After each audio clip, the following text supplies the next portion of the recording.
Good morning. All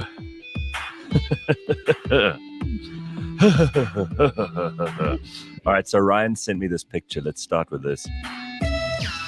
When he left the West-Rand this morning, and I think the West-Rand's actually probably the coldest of the Rands. The West-Rand, when Ryan left, there was -3 degrees this morning. Yeah. Shitty. Isn't that shitty? All right, so good morning, everybody. We've got Leanne and Bakh'abantu and me and you and Ryan producing the show. It's all happening this very, very cold day. They say it's the coldest day of the year. You need to know that, right? That's going to help you to have an even shittier day. Just in case you weren't paying attention. The people need to know. So, apparently, they had the world's hottest day on record for the third time this week in America. So they're worried about global warming. On a day like today, I say bring on the global warming. On a day like today, I don't give two shits. Bring it on. Open up that ozone layer. The plants, the animals. I mean, who do we want to keep things cold for? Who are these? What are these creatures that we're keeping the world cold for? Huh? What, like winter flowering bulbs? They don't care. Please. Just give us a little bit of warmth. Give us some fucking warmth. I'm saying bring back. Make global warming great again. That's what I'm saying. Gauteng will hit the first sub-freezing temperatures for Johannesburg, Central Pretoria, and Vereniging due to a strong cold front. That's right. So today meant to be the coldest day of the year so far. Brrr. Nice. It's cold in here. There must be some ice cream in the atmosphere. You know what? Imagine anything worse. Anything worse than having an ice cream at this time in the morning on this cold day? Usually ice cream is something that you'd have any day, right? Not now. No, like a lemon sorbet. That's the worst. I think your teeth would shatter. But like, but you know, like a glass red, like a red in front of that Gareth's fireplace. Gareth, like, holla me for an invite. That could go down well right now. Like, Leanne, aren't you on post-op meds? You should lay off the liquor, exactly. All the best. Listen, by the way, I got to say, like, Leanne is such a trooper. I really thought that she was going to call us towards the end of last week when she had her entire hip replaced, and she was going to say something like, you know, guys, I actually, it's quite a big operation. I think I might take Monday off. But look at her; she's such a trooper. Here she is in all of her glory. It is considered major surgery, so I will give myself props for being here. I never once thought that I wouldn't be here. Said I would, and so I am. I'm quite comfy. I have my yes, I'm on crutches. Crutches are a bitch, man, because not only do you not have use of your legs properly, but your hands have to hold the crutches. So you try and carry around a cup of tea. You can't, right? You can't. No, no way. You can make the tea, but then you've got to like hang around in the kitchen to drink it. So you need people around you to help you. That's for sure. No, definitely. But yes, had the surgery. All went swimmingly well. Good. Good. I'm very happy to hear it. I was given a surprise by being, you know, when you're upgraded to business class at no extra cost. Mm-hmm. My ward was like that. So I pitched up at 6 o'clock on Thursday morning, and I've sent you a little video of my ward. Okay, let's have a look at this. Here it is. Look at this quickly. Those pictures. Because it's so big. Oh, that's like I mean, you could live in that. That's an apartment most of us would kill for in the city, right? I'd never move out. Why are you at home, Leanne? There's people around you to help you 24/7. There's so much space in this room. You could play soccer in that room. Look at Those pictures. Because it's so big. the bay window. I had a veranda with French doors opening out into the garden. Are you really like amazing. are you on the top medical aid of all medical aids? I mean, yes, that's I incredible. am. You are clearly. Jesus, that looks thanks incredible. to my brother, and yeah, it's a proper luxury suite. I mean, everything from TV to a bar fridge. Look at you. Yeah, it was really, really amazing. The only thing is, it does get a little bit lonely. You kind of Well, need a bit because of movement in your front of you. room is so big that you don't see anyone else. I mean, this is like my dream for if you're going to be in a hospital, let it be like this. Like imagine that you don't even have to see 6 people. Like you're just there and you're like in a hotel room. It Yeah. was amazing. I could fart to my heart's content. And we all know how we fart after anesthetic. So that was great. But yeah, I was pretty nervous for the whole thing. So because the anesthetic was quite a biggie. So you first have fentanyl. Oh, yeah, that's the bad one. That's the stuff in America. All those Americans, right? Yeah. Yeah. So I got to experience fentanyl. So, and that you're sitting up on the end of the bed because they did a spinal block as well, which is like an epidural, except it lasts, instead of 2 hours, it lasts for 12 hours. So sitting on the edge of the bed, you've got to lean over the back of a chair and you hold onto a nurse's shoulders. Yeah, they bend you over and then, they bend you over. But like, I had the fentanyl, geez, you could feel that stuff going in. I just remember saying, I don't know how people do this on the street by themselves. I feel so vulnerable. Oh, really? Yeah, you feel like I wouldn't want to, the videos of those people who are like hung over like zombies, where they're kind of touching the floor with their asses sticking out. I wouldn't want that. So I was great. It was a great hit and a great high for if you were in a safe space, but I wouldn't do it on the street.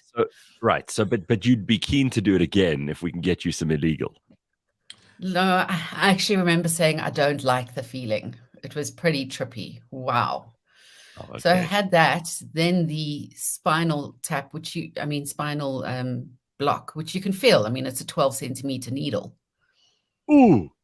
And that took 2 or 3 times to get right, unfortunately. So experienced that a few times because I have scoliosis. So my spine's a little bit like an S. That wasn't fun. Like an ass. And then just before you lie down, you see going into the tube the white milk of magnesia, which is propofol. Ooh, is that the stuff that killed Michael Jackson? I'm basically an A-lister. Yeah, I'm a street kid and an A-lister. Yeah. Amazing. So I got the propofol, and then the mask took about 0.2 seconds to knock me out after all of that.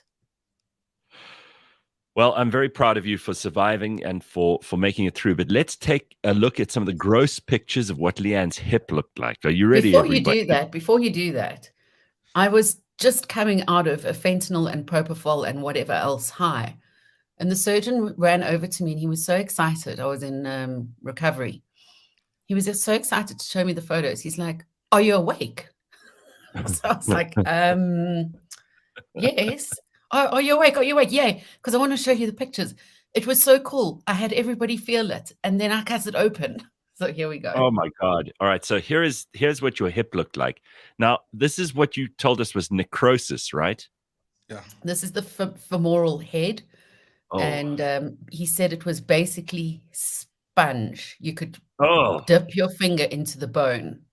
It was no longer hard bone. It was all right, sponge. So you do not have to watch this if you are queasy or you're the sort of person who doesn't like to start your day with, I don't know, gross things like trigger warning. Yeah, trigger alert.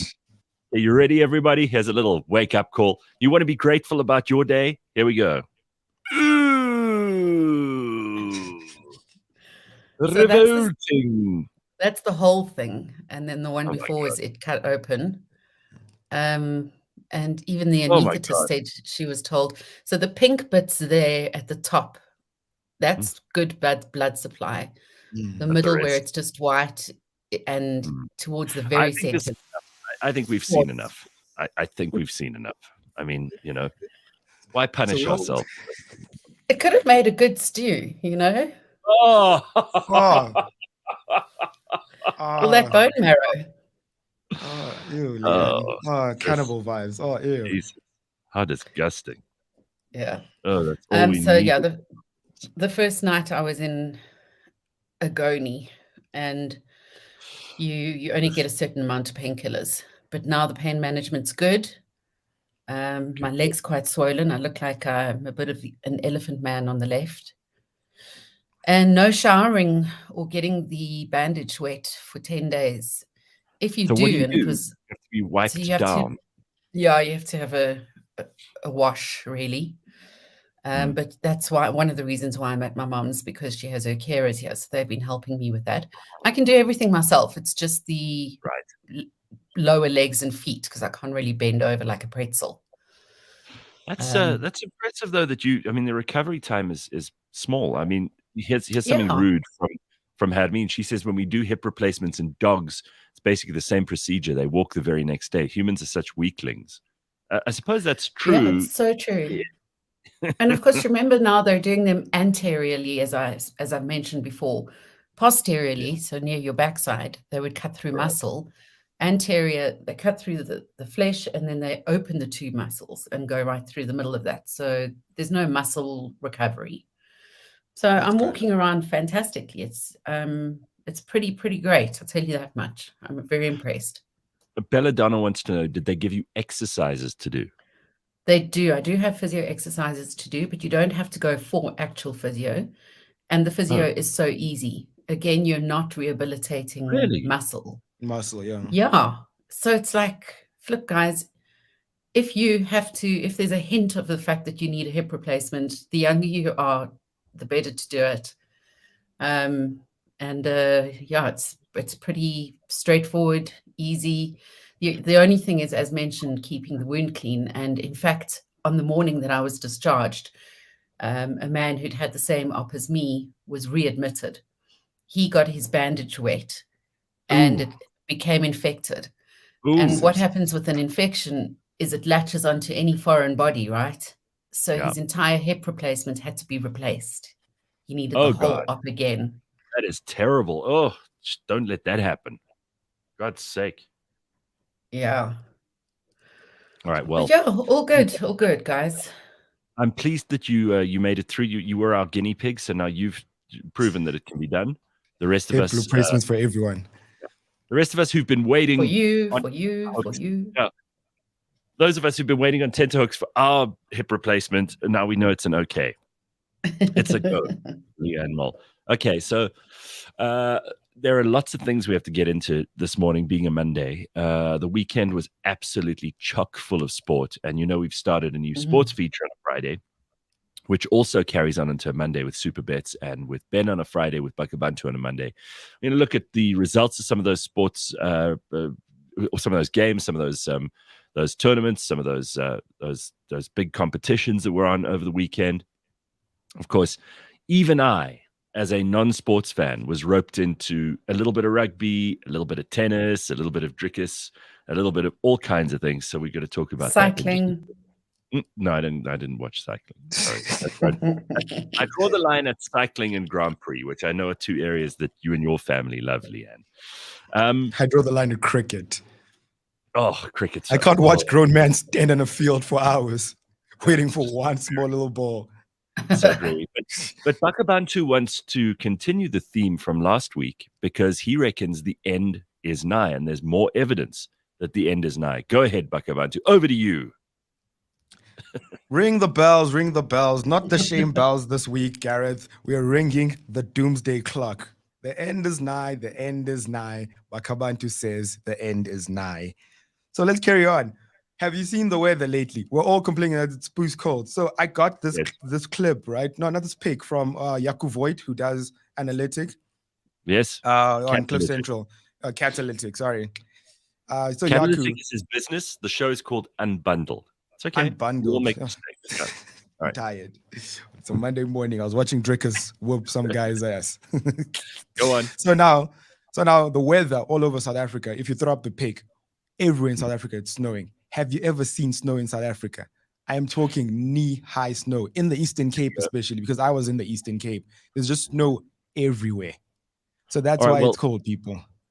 I'd like to hear from people who are listening to us this morning who are actually in the snow. So I suppose those little purple dots are where it's very heavy snow. Yeah, that's where that's where you have to dig out trucks and whatnot. Those are the mountain passes and whatnot. But it's just snowing everywhere. earthquakes, snow, floods. Does this sound biblical? I say it does. God is sick of us. He really is. He's tired of our moaning and our ruining things and our God hip is replacements. sick of us. God is sick of us. God is sick of But us. so I was in the Eastern Cape, so I saw this now because over this weekend I went home. There was a ceremony and whatnot. So yeah, we were doing slaughtering of a cow, but that's an entire different story. But yeah, the world is ending. So I slaughtered a cow to make peace with my ancestors. I don't know about you guys. Gareth, did you speak to Jesus? I don't know. Just check your door for vegans. Whoa. I must tell you, I had a very good weekend. I spent almost the entire time at home. I left my house twice since I left the office on Friday. First of all, I went to gym yesterday, which I thought was quite a brave thing to do. And because it was freezing cold. Especially with what you wear to gym, those little tighty whities and your vest. Yeah, you know me. Yeah, that's obviously what I wear. And then I went to the shops once, and that was it. I mean, I had some people here on Friday night, and we made a huge big fire. But I basically spent the whole weekend just trying to keep warm, which I think was the sensible thing to do. And I didn't feel like any FOMO at all. I didn't go to the rugby. A lot of my friends were actually there, and my brother was there, and there were a whole lot of people I knew there because it was at Loftus. And then there were all those people who like messaging me after the game, oh, why don't you come out and join us at Pretoria? And I was like, oh, no. Pretoria You don't want to join boys. a post-rugby drinking gathering. No. Because they're already drunk. Yeah. Oh, please. That's the biggest mistake you can make is go and join a bunch of people who've just come from the rugby. Because there's no amount of catching up that you can do in the time allotted to you, you know? So Slippery Pickle says we're freezing in Durban. Must be 15 degrees. Listen, Definition of freezing. Anything less than 20 degrees in Durban, they lose their minds. Cold. They're like, just give up, everybody. We're basically like we're like the people on the Shackleton expedition to the Antarctic. We're finished. That's how they. Do you know that movie where this airplane crashed in like a mountainous, snowy area, and then they had to eat half of the crew? Yeah, they would have liked Leanne's hip. Like Leanne's ears for that stew. Like it would have made a really nice warm meal. Here's Richard says he's been traveling India and he got caught in the floods in Delhi yesterday. Would trade this cold weather for cold weather any day. Really?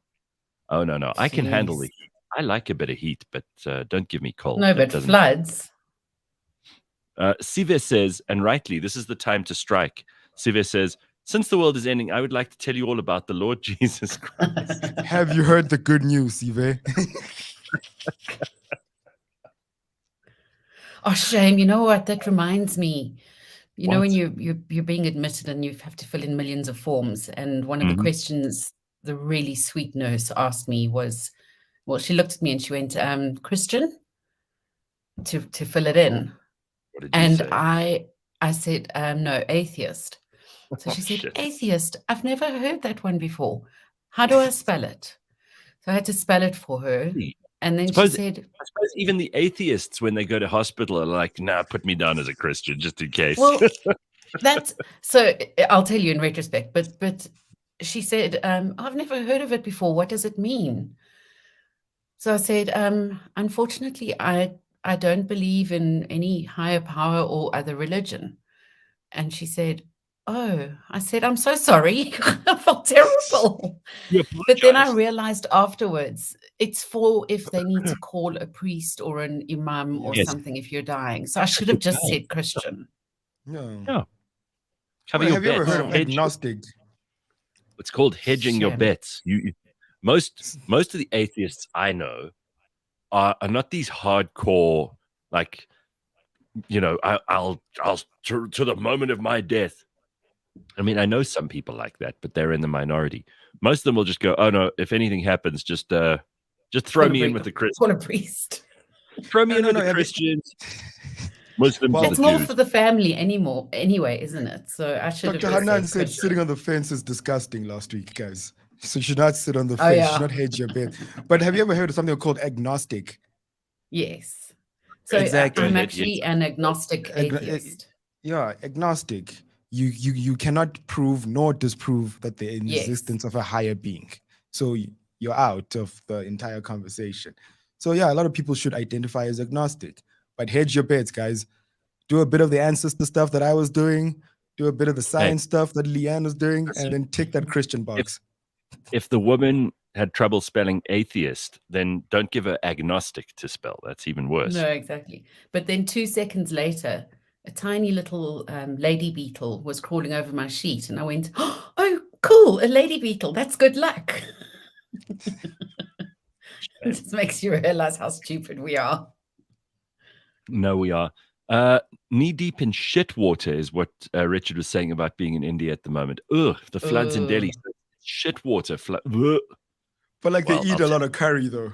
So I've got this river that goes past me, and in winter it reeks. It's probably the most, I don't know, polluted river in the whole country, and it goes through a whole lot of neighborhoods and townships and all sorts of goddamn places. And I don't know what people throw in there, but 90% of it is probably like human waste.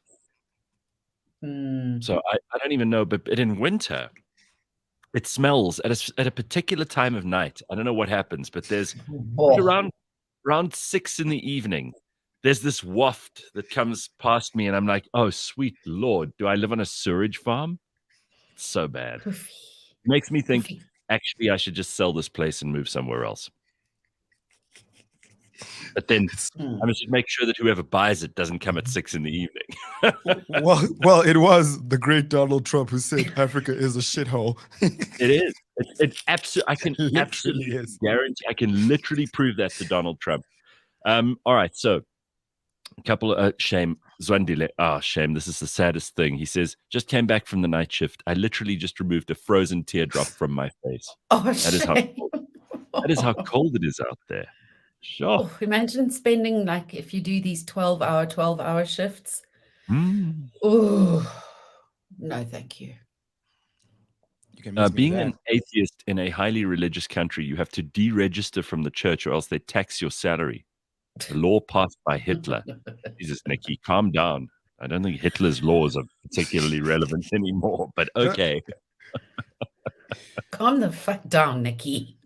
God, really? I mean, unbelievable. Okay, so I do think that it's probably important for us at this point to also acknowledge that you've got to feel for Madonna. She also went through a situation. You know, she was in hospital, right? She had this. She was in ICU. Apparently, they brought her back to life. This is the weirdest thing I've ever seen. First of all, this is a horrible, creepy picture of her looking as frightening as. It's not her best. No. The headline says Madonna brought back to life with Narcan injection during ICU stay. So I looked up what this is, right? Narcan. It's a thing. For overdoses. Yes, correct. It is for people who have had too much opioid stuff. So it could be you, like over the weekend, Leanne, with your hip operation. But they had to inject the old bitch with this stuff, and she reanimated like a fucking zombie. And now she's back to go into the groove. Boy, you've got to prove your love to me. Brains. I think there must be multiple uses for Narcan, but generally it's an inhalant that's used on the scene of ODs. But she was apparently in there for like almost a sepsis, some toxic reaction, not drug related. But who knows? It's Madonna. I mean, anything's possible. Well, she had all the plastic surgery in the world, so sepsis seems more likely, like a septic shock, because she has so much work done. Yeah, she's been under the knife more than Leanne. And that's just to maintain the legs or the lower half. You know, the upper half. There's probably more plastic than there is meat at this point. Yeah. Anyway, I just thought that was really odd because I didn't know you could bring back someone from the dead with something called Narcan. I'm gonna I'm gonna have to get some of that. You gotta stock some of that. You gotta stock some of that in that lab that you have upstairs. That's right. I'm gonna put some in there, and I'm gonna put it on my Frankenstein machine just in case something happens to me, and I can. It's alive. Imagine the doctor sitting there above Madonna. It's alive. But like speaking about like artists, Gareth, I don't know if you saw it like in the headlines. Elton John retired, called it a day. You know what? Good for him. First of all, Elton John is a brilliant artist, and even though he's old now and he doesn't put so much effort in, you could see with Benny and the Jets, he just kind of stands there, and there've been these videos that have come out every now and then of him at some club in Ibiza or Mykonos or wherever, and he just like pitches up in one of his fancy outfits and his fancy sunglasses and his wig, and he like starts grooving to his own song and joins the DJ, and like he's a fun guy. Clearly he's someone who knows how to have fun. Well, he is the Rocket Man. He is the Rocket Man, and I appreciate that he knows when to call it a day. He's clearly had an amazing career. He continues to make oodles and oodles of money from all of his songs, and he's had so many good ones. And we all sing Elton John songs without even knowing. Guys, Lion King. And he's 76 years old, so give the oak a break. He deserves to take some time off now and enjoy his life. There's someone on social media who's on a cruise at the moment, and they happen to be with this, not with, but on the cruise is this old lady who looks exactly like Elton John. Oh, yeah? And this person takes, I'll bring the photos next time, but this person takes photographs of her as she's going about her daily routine on the ship, and says Elton at the fruit bar. And there she is in her onesie costume and her hair all done up. And all Elton climbing into the martinis. Well, I like someone who can say, I'm done. I have such appreciation for someone, who can say, this has been fun. I know I've still got a couple of shows left in me, but I'm going to call it before it's too late. And you have enough stuff, guys, to keep yourselves amused until I'm gone. So that's enough for you, right? No, we have an entire catalog of Elton John. Yeah. And just we can jam to that. Again, to retire with dignity and spend time with your family and enjoy, because at 76, you're not like like a zombie like Madonna yet. I mean, she's the things she's done to her body. She's older than him, even though in years she's not. And just to quit while you're ahead, there's nothing worse than these people who keep on being schlepped out. I mean, remember they used to do that with like Frank Sinatra and Tony Bennett. They'd pull these poor fuckers onto the stage when they could barely move. I mean, they'd had about 3 hip replacements and you've only got 2 hips. And they'd pull them out there and they'd go, and here's Tony Bennett. I love the tree of life. And they were so old. It was so, oh my God, unbelievable. We also did that with Mandela. Remember when we forced him in a wheelchair and we dragged him through the cold suck, like what, it was June during the World Cup, and we made him carry that big heavy clunk of metal. We're like, Mandela, please hold this. I remember one of the worst things was to see him at the closing ceremony and the the final of the World Cup, because I was there in the stadium. It was also freezing cold, and they put the poor guy in a little golf cart with a huge big blanket around him. And Grazza sitting next to him, he looked like he was going to get his grant. Exactly. Just take this man to bed. Take him to Leanne's suite. Yeah, leave him alone. Right, exactly. Anyway, I think that there's something to be said for like people quitting while they're ahead, and I think that's exactly what they did here with Elton John, and good for him. It is time for us to check in on some sports results from the weekend, and there is a ton of great stuff to talk about. So let's get into that. Beyond the Scoreboard, a weekend sports recap. So much to recap. Here's Bakh'abantu with a little bit from Supabets and all the important results that you need to know. Hit it. So, let's go with the rugby, right? This is going to be a recap from Supabets. It's not going to be anything much, but the rugby, we all saw the Wallabies versus the Springboks, 43-12. We broke the losing streak, who actually could have been accused of false advertising. At Loftus, Gareth, you missed it. Your friends were there. Everyone was there. No, I watched. They killed it. I may not have. I didn't actually go, but I watched it. I think every South African that is even in possession of a TV would have watched it. But what a drubbing. Unbelievable. Well done to the Springboks. What a drubbing. No, we whooped the Wallabucks 43-12. Well done, Springboks. Then we move on to the All Blacks. All Blacks, always dominating, always. Wait, the Blacks always on top. They whooped Argentina 41-12. Then we move on. The Ashes, cricket. Not a cricket guy, but that cricket, they came through, man. So you know the Ashes, right? Everyone knows the Ashes. Exactly. Of course. So I'm not going to go. Yeah, so now. England, Australia, long-standing rivalry. Long-standing rivalry. We know the history between Australia. We all hate Australia. But yeah. So what happened? 3 wickets. The Aussies against the Aussies. The England won. The 4th test starts next week. The England. Did you just say the England? The England. Yes. Yeah, like the Queen. Yes, I did that. Then we go to the England with Wimbledon. Wimbledon carries on to be on top. Djokovic looks like he's running away with it from the men's side. We called this a while ago. Djokovic is going to run away with it. And then Formula One Grand Prix, the British Grand Prix. Now that makes 11 races. Max Verstappen, Red Bull, wins again. What a surprise.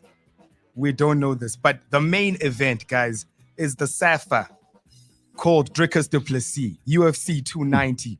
This man has booked a ticket to a championship shot. Underdog from Africa. He beat Robert Whittaker, another Aussie, great fighter called Bobby Knuckles. Bobby Knuckles is one of the purest fighters in the world, ranked number 1, and Dricus came out of nowhere and beat this guy TKO in the 2nd round. Definitive win. And then we also have the main event with Volkanovski being actually undisputed. He should be pound for pound the best champion in the world.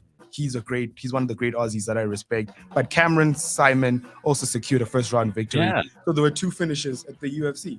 2 finishes. One of them was from this South African man who booked a title shot against Israel Adesanya. And this guy is probably going to win it. And I say, UFC, bring it to South Africa. Bring it to Cape Town. Bring this fight between these 2 Africans to South Africa. Don't know if that's going to happen, but I do think it was awesome that Dricus won, that Cameron won, and we've met both of them. Have both been on the show, and they're doing extraordinarily well. But look who was courtside or octagon side or ring side to say hi to Dricus after he won. Look at this.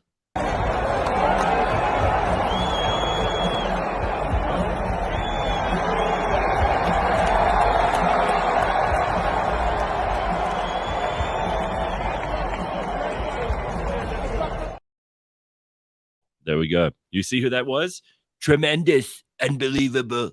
I love your performance. You were incredible.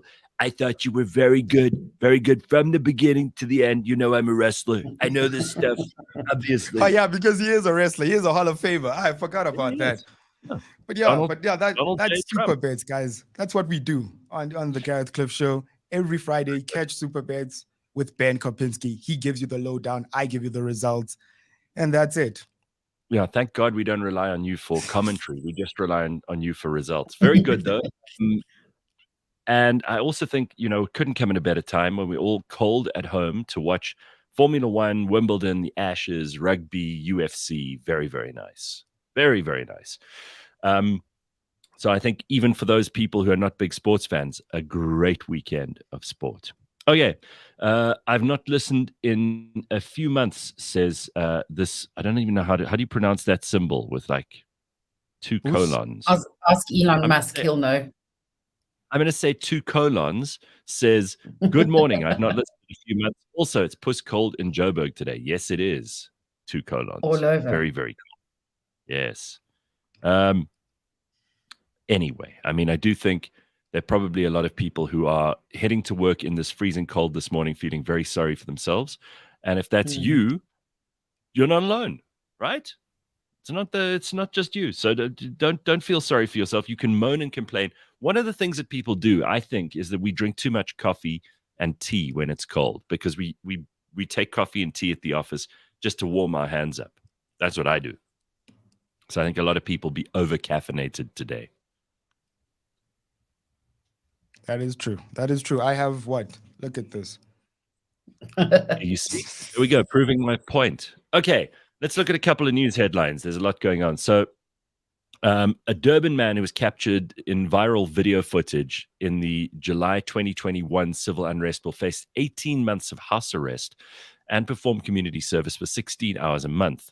Mbuso Moloi was sentenced in the Durban regional court on Friday. In March, he pleaded to looting a Woolworths while driving a vehicle which had number plates that did not correspond with his license disc. I mean, if you're going to do protest, don't loot a Woolworths. Am I right? That's just pathetic. But you remember this clip with this guy, Gareth? We saw him with a basket of Woolworths. Yeah. The basket is full of stuff from Woolworths. He's driving a Merc, I think. He was driving a Mercedes Benz, and the looting is happening, and he just went in for the Woolworths. Hey, man, if we're looting, I think he chose the right place to loot, but it was too obvious.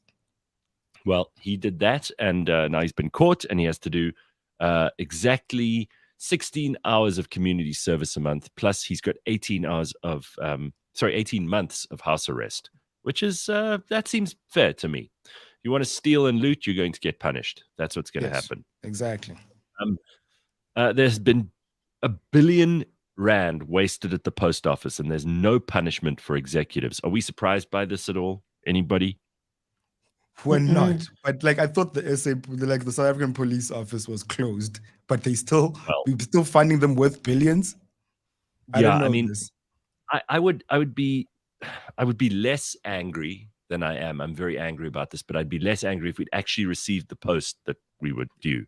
For the billions that we're paying for.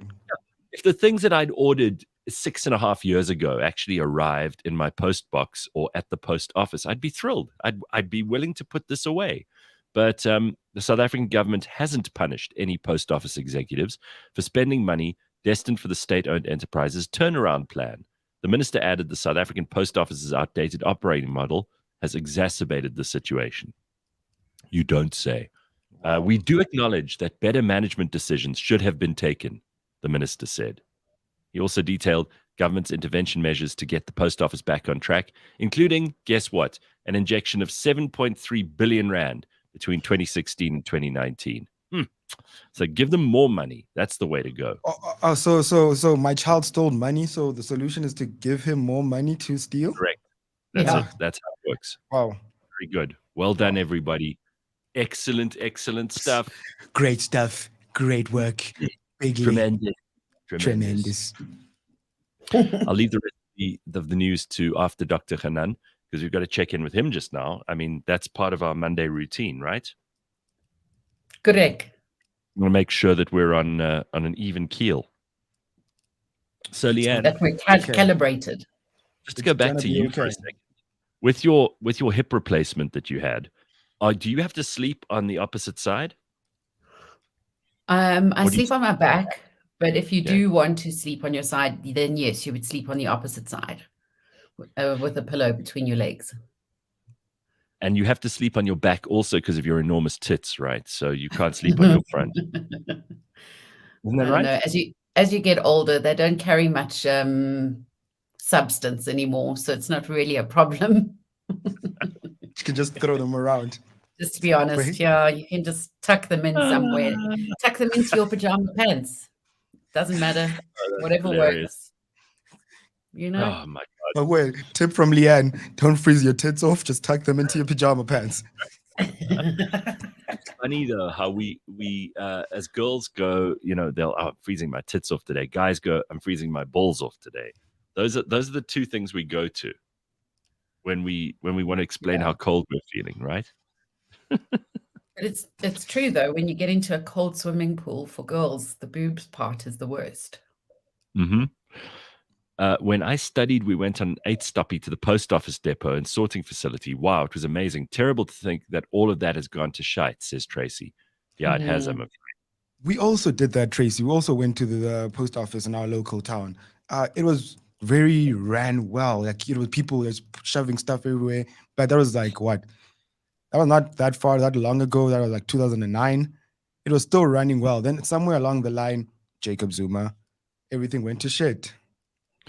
I just don't understand. A post office is ancient Rome had a post office system where they had people on horseback, delivering messages. if ancient Rome could get this right, then how hard can it be in a modern digital world for our post office to do the right thing? To actually figure out the Olympics and the comrades are founded on the principle that a guy ran with a torch from a town to another town. Correct. Exactly. Right. Who's the guy? Who's the guy who ran? Exactly. Who ran? Like what? The guy on the horseback. The British are coming. The British are coming. That was in Paul America. Revere, and the Greek guy. The Greek guy who ran was called Pheidippides, and exactly.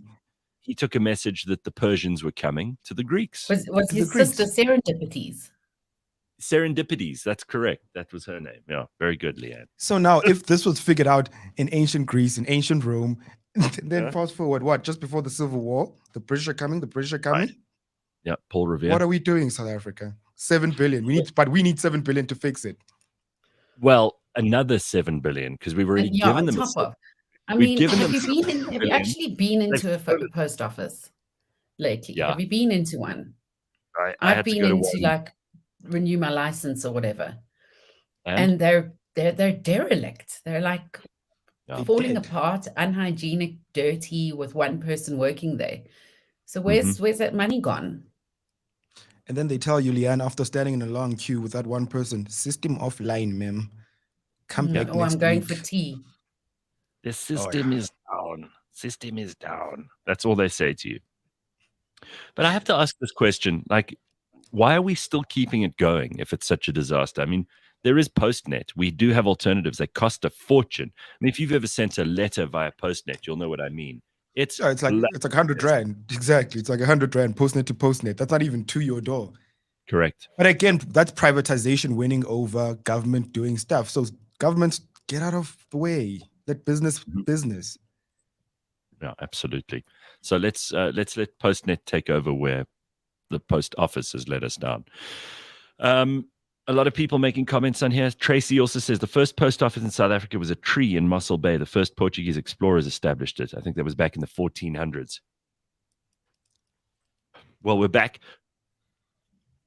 We're back to that. We're back to having a tree. And I'll tell you something. The tree is, at least the tree can't be stolen, right? Sives says the only reason we still have a post office is because it was a grant collection point. The one in Grahamstown was robbed twice last year. Oh my God. I remember this. So my mom worked in Grahamstown. So I remember this. So you know what happened during this whole grant thing, this 350 COVID supply thing. So now post office is dealing out money. But what they didn't account for is that they have a bunch of cash.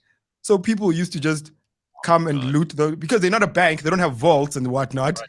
So they just have a bunch of cash lying around. So then the thieves would just walk in and just steal the 350 tons. You want to explain why your province, the Eastern Cape, is such... You talk about a shithole country. Well, if we are a shithole country, the shithole province of all shitholes is the Eastern Cape. What has happened there? This used to be the pride and joy of... Beacon of South Africa. Like in some ways. I mean, I never thought so because I always saw through it and saw the bullshit. I mean... No. We gave you two what? We gave you two presidents? Yeah. And then? And then the Zulus took over. And then the Zulus took over. And it went to shit. No, the Eastern Cape is terrible, Gareth, because of there's tribalism amongst even the closer people down to the thing, right? So you've got nothing works in the Eastern Cape. Nothing works in the Eastern Cape. Yeah, nothing works because again, our king, Dalingebo, Dalingebo was arrested. Yeah, he's the drunk and the stoner. So what do you expect? Right. No, correct. King of the Xhosas. You got a drunk stoner who's also got all kinds of other charges leveled against him. It's beautiful. Exactly. Great to have that guy in charge. All right, let's turn our attention to Dr. Hanan. It's going to be okay. First thing on a Monday morning, we check in with our psychologist. We received an anonymous email asking for Dr. Hanan's help. So, Doc, I don't know how you feel about these anonymous emails, but I suppose, you know what? These people are a little bit nervous to be telling their story in public. And I think a lot of us struggle with what other people think. So maybe this is why this person has sent this to us. But anyway, here it is. Are you ready? I'm ready. All right. Just brace yourself. As ready as you can be. I'm in the process of doing my PhD. My biggest problem is procrastination. With a little bit of discipline, I know I can finish my thesis in the next 6 months. However, my problem is that I can never get started on my work every day. Weeks have gone by where I've not touched my computer. I've read all the self-help books and blogs and tried all the tips and tricks. I've deleted social media. I've tried to establish a daily routine, create deadlines for myself, but nothing seems to work. How can I cut this habit before it's too late? And I think this is true for a lot of us, Doc. It's, a lot of us struggle with how do we get started? Right. So actually, believe it or not, excuse me, I'm losing my voice. Believe it or not, discussing discipline and motivation is one of my favorite topics to discuss. Really? My favorite, because everybody at some point lacks it. And you would read many self-help books and they will tell you discipline is key. Discipline is key for relationships, which is right. Discipline is key for your health. Of course, discipline is key for your sense of purpose and financial stability. You have to stay consistent, irrespective of how you feel. And that's the difference between successful and unsuccessful people. Unsuccessful people behave as they feel. So when they feel good, they do the right thing. And when they feel bad or demotivated, they give up and postpone it. Successful people act irrespective of how they feel. They don't take their feelings into account. They understand that their feelings are just like 2-year-olds nagging and making them stuck in their comfort zone. So we don't pay attention to our feelings. We act consistently. But so all these books will say, just act with discipline, act consistently. But how do you do that? A prerequisite for discipline, and everybody's got to highlight this, is a pre-planned blueprint or framework. My favorite term to use is blueprints and framework, and I use it daily with my patients, and I execute it in my life because it's impossible to be disciplined without a framework. It's impossible. Your blueprint is actually the prerequisite for acting consistently. If you don't have a blueprint, you cannot act consistently. So for example, imagine trying to build a house with a blueprint versus trying to build a house without a blueprint. Imagine trying to run a business with a blueprint. Imagine trying to run a business without a blueprint. Imagine going to the gym with a plan. Imagine going to the gym without a plan. A blueprint is what ensures that discipline is possible. But more so, the right framework and blueprint will ensure that you do it irrespective of how you feel. So I'll give you an analogy. Two people need to go to the gym. Person A, they've got a blueprint. Monday, I've got a personal trainer. I paid them 6 weeks in advance. Tuesday, friends coming over. We're going for a 5-kilometer walk. Wednesday, so on and so forth. Person B, they're going to wing it. If they both wake up on Monday morning and don't feel like going to the gym, the only one that's going to go to the gym is the one with the pre-planned blueprint. A blueprint is what allows you, makes sure and forces you to behave irrespective of how you feel. And therefore, highlight this, the difference between successful and unsuccessful people is unsuccessful people trust themselves to behave because they have to. Unsuccessful people trust themselves to behave because I have to. Of course, I'm going to go to the gym on Monday because I have to. Successful people don't trust themselves because successful people understand that sometimes I'm mature, sometimes I'm immature. Sometimes I feel like it, sometimes I don't. Sometimes I'm an adult, sometimes I'm a child, sometimes I'm going to build, and sometimes I feel like breaking everything. And therefore, I can't trust myself to behave on Monday morning, and therefore I'm not going to lean on me. I'm going to lean on the pre-planned blueprint to force me. But then people will say, it's very important. Hold on. I want to go over that again because I think a lot of people heard it, but they didn't want to internalize it. So successful people don't trust their intuition and their ability to follow a plan. They actually have to force themselves to. Right. Unsuccessful people go, oh, no. I know. I can trust myself. This handled. Yeah, I got this. And then they end up not doing it. Right? Of course. Of course, absolutely. So unsuccessful people, just of course, because I have to do, of course, I'm going to go to the gym on Monday. I promised myself New Year resolution to lose weight and go to the gym and do this and do that. Successful people go, I don't trust myself because I don't know how I'll feel on Monday. And therefore, I've got to let the blueprint force me. But here's an important key that we have to remember. People will say, but Hanan, shouldn't you want to go to the gym versus be forced to go to the gym by the blueprint? And the answer is 6 weeks later, you're at exactly the same spot. So if I want to go to the gym for 6 weeks, or somebody forces me to go to the gym for 6 weeks, at the end of the day, I'm going to get on the scale and I'm going to see the same results, which will motivate me to do more.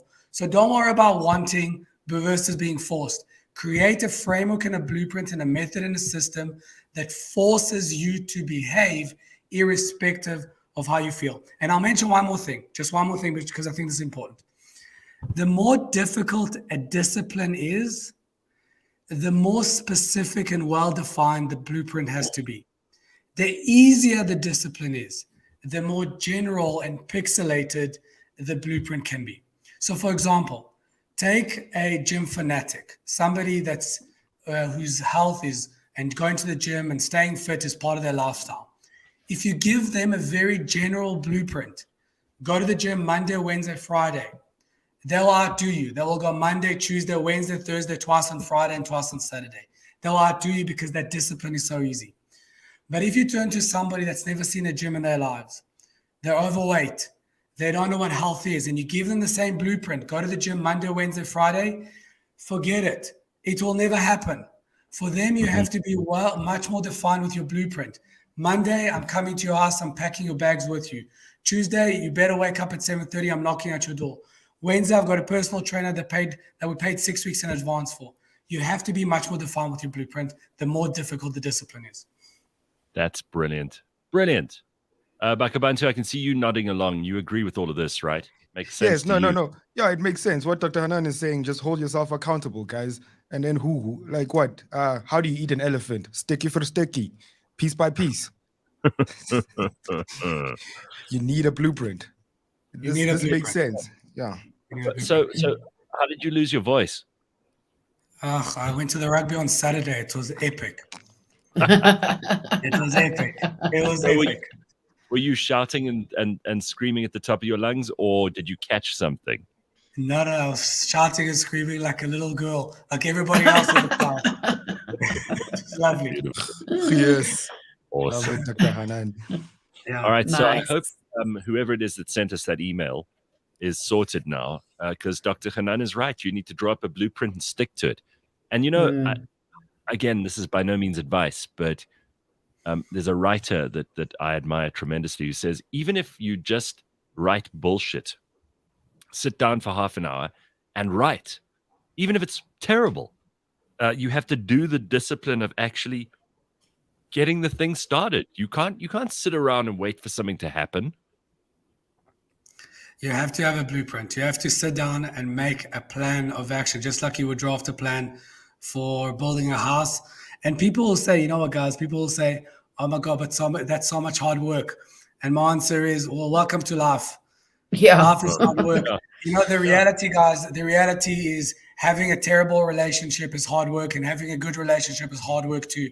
Having a terrible health is hard work, and having amazing health is hard work too.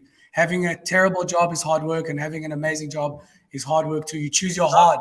There's no shortcuts. Who are these people who are telling children and each other that life is easy and it's meant to be easy? Who are these people who are telling people that? Because they should not be trusted. They are liars. They're liars. Burn them at the Generation, stake. Gareth. Gareth, what have I told you since last week? This generation is entitled. Guys, I don't know. they're absolutely, and it's worse than that. And you know what? It's worse than that, because they're creating so much heartache and disappointment and depression. Because if you want an easy life, stay in your comfort zone. And what happens in your comfort zone? Depression. That's the definition of depression, staying in your comfort zone. So as much as they think they're doing good by advocating an easy life, they're actually advocating depression. Right. Yeah, and things will fall apart around you slowly if you just sit in your comfort zone. you to be comfortable, you're going to have to neglect certain things, and those things catch up to you in a big way, and Like what eventually you're in a state. What Leanne is saying is basically, I don't know if you've ever heard, I don't know if it's a parable or a saying, but like about a frog. How do you boil a frog? You don't throw it in hot water. You slowly, you put it in normal water and you turn up the thing. The frog will never jump out of the water because it will keep adapting and being in comfort until it dies. Yeah, So these people are, yep. Oh, wait, I loved hardcore Dr. Hanan. Like after rugby, post Dr. Hanan rugby all the time. Yeah. I love this man. Doc, what was it like on Saturday? Must have been a hell of a vibe. You know what? If people think that South Africans don't have unity, sport completely unites us. It was an incredible experience, sitting with literally 55,000 other strangers that you don't know, but there's a sense of connection, and that is the team. And win or lose, obviously we thrashed them, but win or lose, it was such a great experience to just be united, don't care about age and sex and gender and color and race. It was irrelevant. Everybody just came together and everybody was one. It was actually amazing. You actually lose yourself in the moment. It's actually amazing. That's beautiful. That's the kind of thing that we need to pay more attention to, because we pay attention to all the bad news every day, right? We have this predisposition to look for the bad. And actually, if we did more things like that and we participated in stuff like that, we'd be much happier people. Yeah, for sure. There's so much negativity going around, but I guess that's sensationalism. You open the newspaper and it's all the bad stuff, but we forget the good stuff because the good news don't sell. So of course, all the papers and all the articles are going to write about the bad stuff and what's going on in a negative light. And it's not to ignore the negative things, but there's a lot of positive things as well. And certainly going to these live events, it just reminds us, certainly me, of the unity and how together we can be, for sure. Dr. Hanan, thank you very much. Have an awesome week. I hope you get your voice back, because it's going to be horrible for your patients if you sit there going... Sign language. Yeah. Gareth, I need to ask a personal favor. Go ahead. My mother holds you in such high esteem. Whenever I drink my tea, she says, "How can you drink tea on the Gareth Cliff Show? It's so unprofessional." So I said, I'll ask him. I drink tea on the Gareth Show. There. Tell your mother to butt out. Got nothing to do with. Tell her there's none of her business. She's not on the show. You are. I don't care if you drink tea. Leanne's drinking tea. Bakh'abantu's got tea. You got tea. I want people to have a happy time. Get on the show and deliver, and you can drink whatever you fucking want. I'll tell her. All right.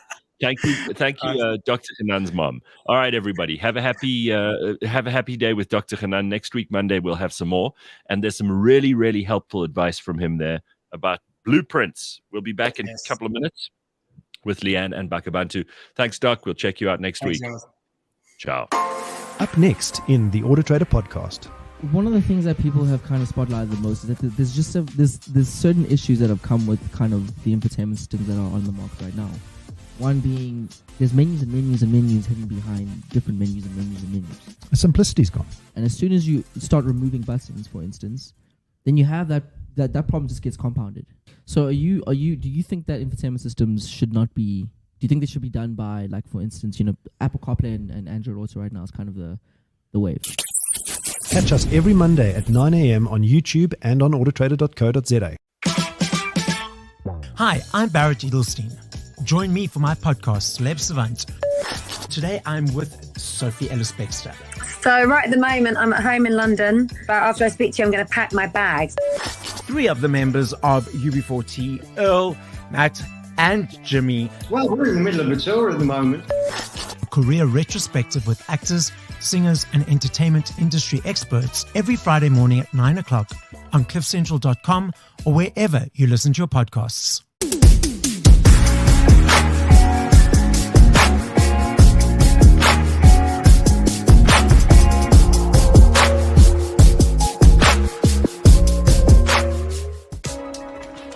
Just because it's about technology, connecting your business to the rest of the world doesn't mean you need to send rockets to space and use complicated solutions. Want to simplicate things? Well, join Jaco Voigt, who is the CEO of Catalytic, on the Unbundled podcast. With skin in the game and a keen focus on educating and assisting you and your business, Yaku decodes all the aspects of connectivity, security, and cloud solutions.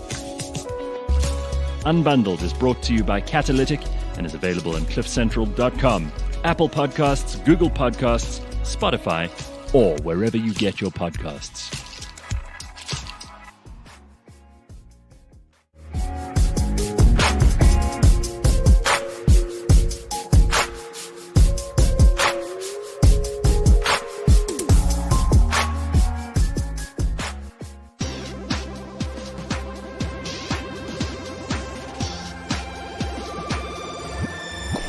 Every time you listen to that 80s show, Tom Cruise lives another 10 years. Every Friday on cliffcentral.com, Paolo and Dory review movies, reminisce about old songs, remember childhood places that are now car parks, and say some outrageously rude things about Patrick Swayze's brother.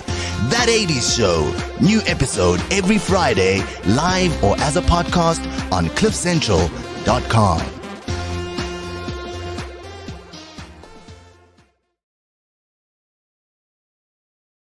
That is one of my favorite lines. Remember childhood places that are now car parks. The 80s show. And by the way, Life with Lebang and that 80s show just won some nomination for an award, which I'm not sure I know what this award is, but I'll find out for you so we can congratulate them properly. We'll have Lebang on Wednesday to talk about it. And of course, tomorrow, Tuesday, is full of excellent surprises. Bakh'abantu, you went to the Eastern Cape. You got back just in time, but was it snowing when you were there? It was not snowing, but like it started raining. But in the parts that I come from, like the rural Transkei, it wasn't snowing, but the mountain peaks had snow.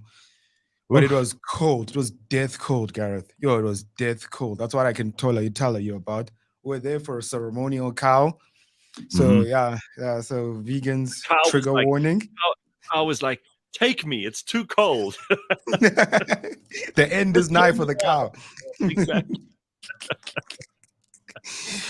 But yeah, but I had fun. Like I missed out on a lot of sports. So like, but I was excited for the fight. But I didn't get to watch it properly. I only got to watch the Drickus match.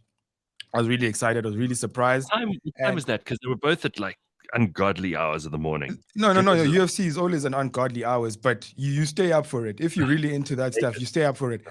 So Drickus is gonna face this guy called Israel Adesanya. He calls himself the last style bender. He is a perfect fighter, Gareth. But now what he said about Drickus, he said he would drag Drickus's carcass all over South Africa, which is why I want the fight to happen in Africa. Drickus called him out for not being an African fighter. And Drickus says he trains in Africa. He grew up in Africa. He's a proper African. So I'm like, I'm with you, Drickus. And Adesanya grew up in New Zealand, but he's originally from Nigeria. So yeah, I'm like, all the Nigerians are in South Africa. Drickus has his home ground advantage. Let's do it here. Cape Town, guys. Dana White, bring it home. It's coming home. I hate to go from something sublime like Drickus fighting, which is just something else to see. Even if you're not into UFC, it's worth watching. I hate to bring something much more realistic and much more depressing into your world, but there is apparently our water and load shedding is on international display. So Eskom knocked out the Wallabies lights, 5 moments that stood out from the Springbok win. Apparently the taps ran dry at Loftus on Saturday night as well. No judgment. There we go. Of course there's going to be judgment. What are you talking about? Copious amounts of beer that was consumed during and after the match, but a fact concerning the lack of water supply, it must have been scary. Those bathrooms must have been terrifying with all those people drinking beer, and then there was no running water at Loftus. That's awful, right? Exactly. So apparently people who are watching at home with all them TVs, seeing that everyone in South Africa was watching the game, apparently load shedding cut. Some people didn't see the actual, granted that it was already won, but some people didn't see the celebration. They didn't see that. On an international level, we could not show our people that we thrive. In a moment of glory, we embarrassed ourselves. And then at Loftus, the poor Aussies couldn't even go take a shower after that beating because there was no water.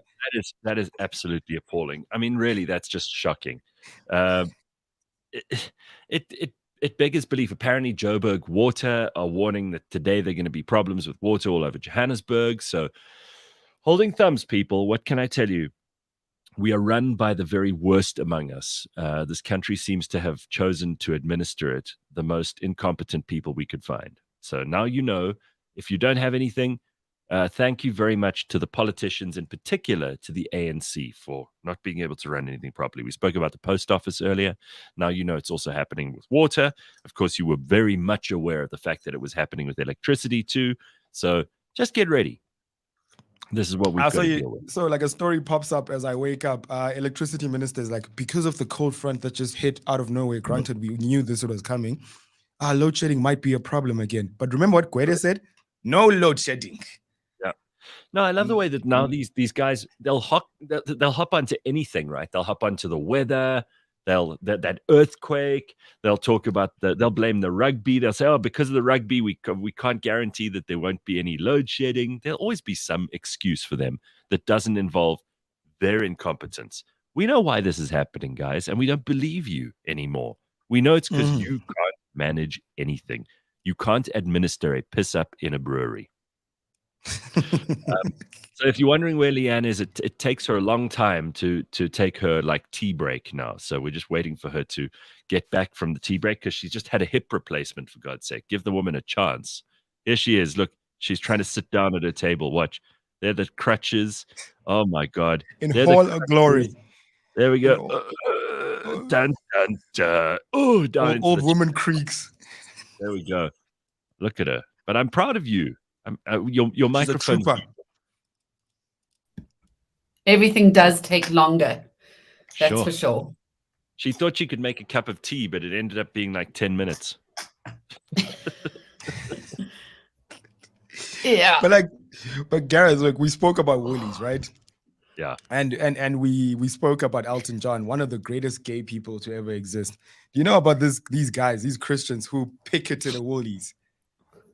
Yeah, I heard about this. Oh, because of the gay pride stuff.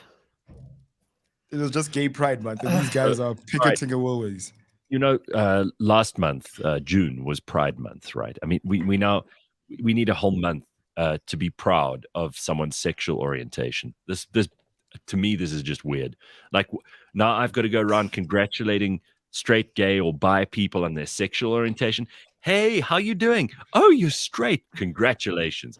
Oh, you're gay. Congratulations. Let's celebrate everybody who's bi. Everyone line up and let me see what your sexual orientation is so I can congratulate you on it. What a stupid thing to celebrate. Anyway, I mean, I'm not going to look for trouble with people.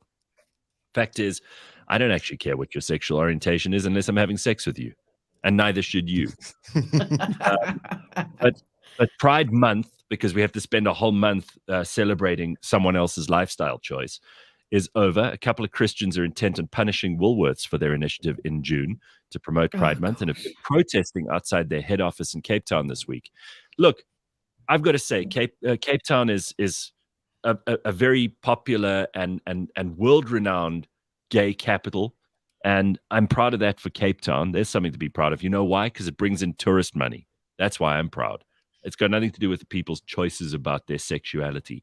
And I've got to say to any of our listeners, my friends, people who are going about their daily business and they're gay or they're bi or they're whatever, I have no problem with that. I think that's absolutely awesome. The fact that you are, living your life, you're doing what you want to do, you are making a difference in society, you're hopefully adding value to the world. Awesome. I'm very, very happy for you. But I don't believe that anyone's choices should be celebrated, even if it's large groups of people. Your choice might be to be a cannibal. I don't have to celebrate that, and we mustn't expect everyone to hop on board. Why is it so important for some people that everybody else celebrates them and their choices? I don't think it's necessary. I'm not against it, but I'm certainly not going to run around going, you know what, you, Tom, I just really, really approve of your choices, Tom. I'm going to dress up in a thong and I'm going to get on a float and I'm going to celebrate Tom's choices. Can I jump here, Gareth? Go ahead. It's this culture of mediocrity. We celebrate mediocrity. It's participation ribbons, because people should be celebrated for the stuff they bring to the table, not for what sexual orientation they are, what color skin, what gender they are. People should be celebrated for what they bring to the table. So we're on the same page. We're on the same page here. These Christians should not, like, as much as what we say, you should not be celebrating the gays because there's nothing special about being gay. That's your personal business. These Christians also should step out of it and stop picketing a Woolies. If they really want to change the world, go feed the hungry. Or just don't shop there. Just don't shop there. No one's forcing you. Unfortunately now everybody thinks they're some kind of activist and that everyone else is interested in their activism. I don't think give they're special. I don't care if you support Pride Month or you hate Pride Month. It's got nothing to do with me. I am so disinterested in other people's protests. So if you're protesting for or against something, keep it to your fucking self. How about that? People are mainly upset because it imprints on children. They'll see the ads for Gay Pride Month or Pride Month and all of that, and that it's featured on certain clothing, and children shouldn't be seeing that sort of stuff. Well, didn't we have this conversation? How do you explain your Uncle Jim and Uncle Tim who have your cousin? Didn't we go over this? Didn't we go over this with Bernard just the other day? Like, I just don't think that you should be putting this stuff out there in front of everyone else's children. You can do it with your kids, sure. Yeah. But you don't have a right to force this onto anyone else's kids. Sorry. Like, we have a serious problem in the world at the moment with determining how far our influence should go.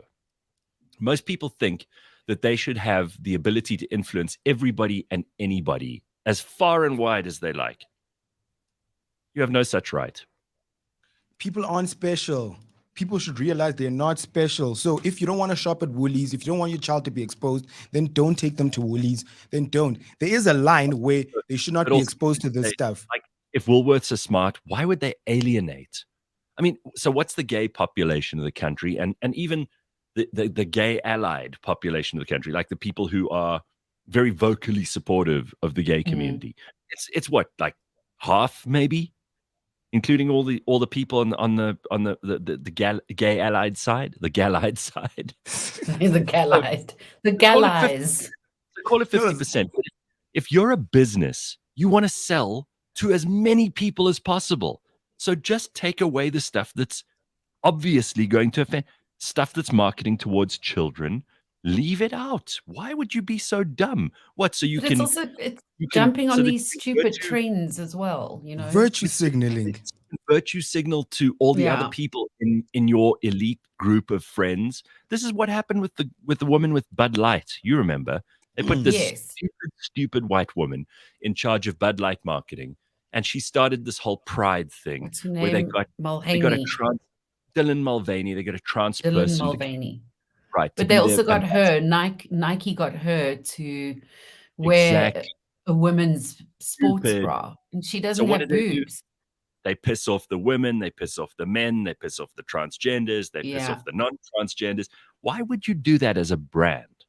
Now, I'm all for brands standing for something, as in, we believe in low prices. How about that? That would be a great thing for a brand to stand up for. Instead of getting on the social bandwagon, why don't you give us better prices? Why don't you tell us that you're using less packaging? I mean, Woolworths, for example, just to give them some more shit because they deserve it. Woolworths wrap everything in 17 layers of plastic, but then when you get to the counter, you can't get a plastic bag. They give you a paper bag or that black bag, and then they sell it for you for like R2, and then say they're saving the environment. Gosh. Don't you think we can see through that? Don't you think we can see that this is all virtue signaling? I reckon that the board of Woolworths is probably a bunch of very woke people, and that they got together and they decided, you know what, guys, because we're super woke and we believe like we've got to put up messaging about climate change and we've got to put up messaging about pride. Let's also hop on a bandwagon of this and that. And they're choosing all these little woke things because it makes them on the board feel important and special. And you know what the average customer wants? Low prices. The bottom line. The average person just wants the bottom line, which is, also, what can you do for me? After all this discussion that we've just had, I feel like I should go to the head office and protest with those Christians. But you protested for something different. Nightwolf has a really good point in the comments. The protesters will not shop anywhere else. They make noise, but love their Woolies food, etc. And that's, I honestly believe that's why a lot of people are protesting. There is stuff that you can get at Woolworths that you can't get anywhere else, and that's why they're cross. Well, then, you know what? Again, you can't have everything. So Exactly. if you don't like what Woolworths' stance is on something, then rather just shop somewhere else. And if you can't bring yourself to shop somewhere else, shut up, suck it up, and go to Woolworths. Exactly. You only Close have your choices. eyes. You only have Put on choices. blinders. You don't get to change the world. You get choices. That's all It's you not- got, ladies and gentlemen. It's not your world. You live in it. Granted, God is trying to kill us, so there's also that. Alan Radcliffe says I sound like a hungry bottom. Oh, wow. As a consumer, I'd much rather know my shop supports gays than giving me the best price and quality. Oh, really? Really? I don't care about prices. Wait, that's sarcasm, right? Yeah. That's sarcasm. Very sarcastic, yeah. Okay. Because no one ever says that with a straight face, right? And I mean straight as in both meanings of straight. As a consumer, I'd rather know my shop supports gays than them giving me the best price and quality. I don't care about prices as long as the gays are looked after. Yeah, there It's we go. really, Exactly. it's not going to stop me from buying a pasta salad from somewhere if the institution supports gays or not, really. Wait, remember the Tresemme debacle, Leanne? Yes. So Tresemme is a French company, but Julius shut down the cliques. And so granted, so if you're trying to solve real racism, right? So people at cliques get paid by the hourly. So Julius shuts down all these cliques across the country. So Black people who work at Woolworths aren't earning a paycheck to feed their families. So is he really helping Black people? He's just virtue signaling. So let's go back now to Tresemme. I walked into the bathroom to shower after all this debacle is happening. And I like, oh yeah, I have a brand. Oh no, guess what shower, what thing I use for my hair? I had an afro at the time. I'm like, I use Tresemme and it really does work.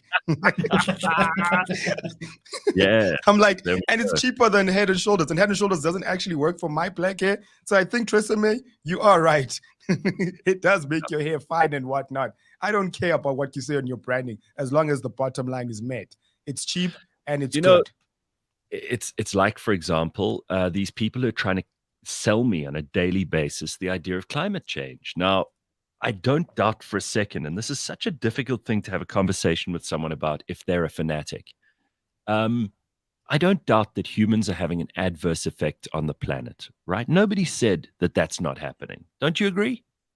I agree. Right. Leanne, do you agree? Let's do this. Completely. Move on. Completely. Okay, so human beings, we have factories, we have gas guzzling cars, we have cows on farms that fart, that are producing us meat and milk and all kinds of other things.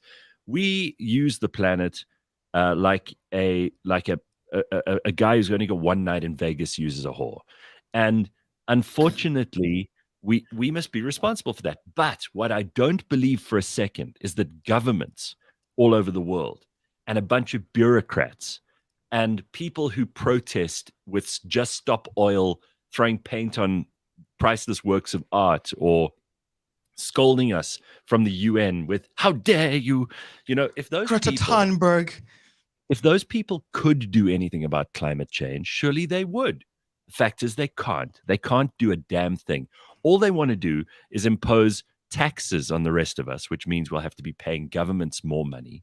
They want us to do stupid rituals like separating our rubbish, when all that happens at the rubbish dump in South Africa is it all gets thrown together again at the end. They want us to do stupid things like put in, what do they call it, renewable and sustainable energy supply. And the fact is that all of that is an absolute disaster. And companies, corporations in this country are falling for that shit. We are falling for that shit, for the masses, right? Remember last week, I talked about microplastics. I'm like, it was that other week with the Sispumi, when we talked about why do we have plastic straws? Meanwhile, why don't we have plastic straws except in McDonald's and really good places? We have paper straws. It's this virtue signaling about microplastics are killing the turtles in the ocean. Yes, they are, but it's not a major problem. I didn't hear all those people who complain about straws complaining about masks. Remember when during COVID we were all wearing masks? The biggest pollutant, the thing that you saw on the street more than anything else, with these filthy blue and white masks that everybody was just discarding as they walked. You didn't hear any of those people complaining about the masks. You know why? Because they were politically aligned with the pro-COVID, pro-lockdown people. They were the ones who were saying, you must wear a mask, socially distance, all that shit, which ended up being complete nonsense. They're the same people who are complaining about climate change. It's a political thing. It is a political thing, and recycling is a scam. Do you know it's cheaper to make a new bottle of Coca-Cola than it is to recycle an old one? So there is no incentive for Coca-Cola to recycle. They might print that, please recycle. It's just like that, what, 2 Rand, give hope for 2 Rand at KFC. If KFC really wants to feed the poor, they make trillions in profit. They should give away just 1 trillion. They could really fix the problem. Why are they making me pay 2 Rand more? So now in America, even South Africa to a certain degree, but America, you know what they do with this whole recycling, and you sort out your trash, you put your plastics and your glass and your whatnot, it gets shipped off to Indonesia to the people there, and then gets put in a rubbish pile there, and it burns just like everything else. So what are you doing besides that? Your conscience is clear there in Los Angeles while you're walking over. Producer Ryan says there are no turtles in Joburg. So why do I have paper straws? Guys, listen, we just have to be sensible about this. And I hate the fact that because of this Woolworths protest by a couple of Christians, this whole thing came up, but it's actually a very important discussion. Again, if your bugbear, if your issue, if the thing that you wake up fired up about every morning is climate change, go and do something about it. Don't come and tell the rest of us how much you care about climate change. We don't give a shit about how much you give a shit about something. Similarly, if your issue is Woolworths or Pride Month, any of that stuff, go ahead and do something about it. Why don't you go and stop complaining online? Stop attention grabbing. Correct. Open up some place that does exactly what it is that you want to achieve. And you know what? There will be other people who want to do that too, and they will find you. You will find each other, and you'll be able to make a difference. But until then, why don't you leave the rest of us alone? We've got enough stuff going on. Exactly. So just a fun story to just roll it up, right? In grade 11, we're reading about the rhinos and the poaching, and the rhinos are endangered, right? It's really terrible. I love rhinos, black, white rhinos. I know the difference. I know it doesn't matter whether they're black or white. You love rhinos.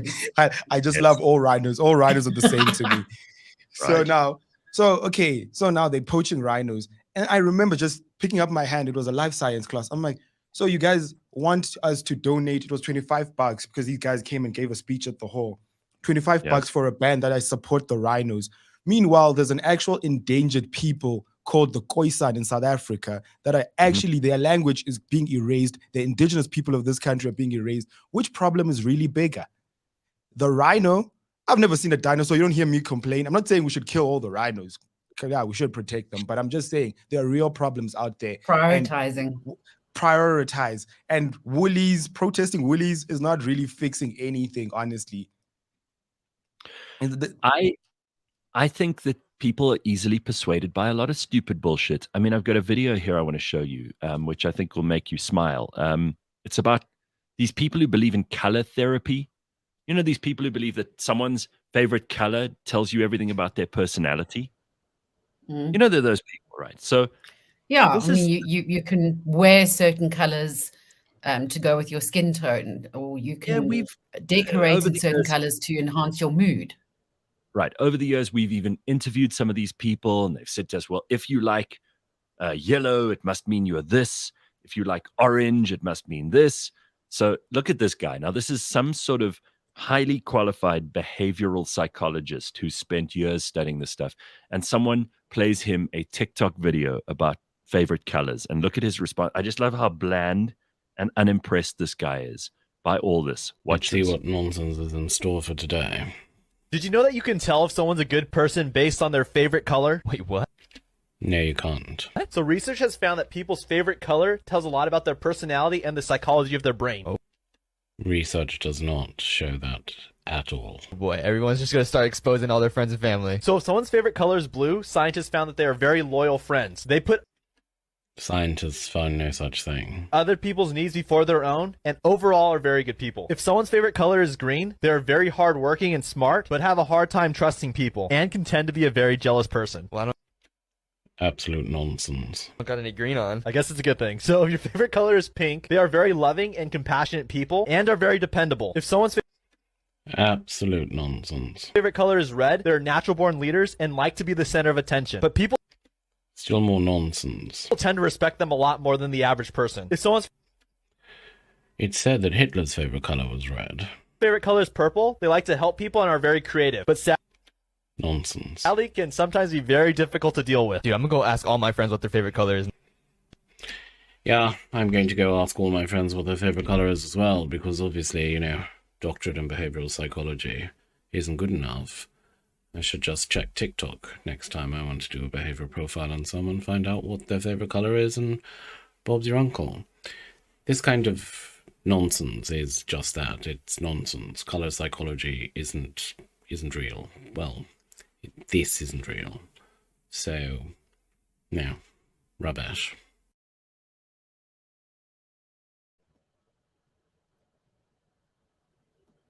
Isn't he the coolest? Nonsense. I follow him. He's my best. If ever I want to feel grounded, I watch his stuff. Absolutely great. Can you pull up a comment by Bongi there, Gareth? You enjoyed that, right, Bakh'abantu? You loved that. I definitely enjoyed that. That man. There's Bongi. We're gonna discuss the vegans, Bongi, and then JP Russell there says this man is the epitome of how not to give a fuck. This man gives 0 Fs. I enjoy that type of stuff. Straight talk breaks no friendship, guys.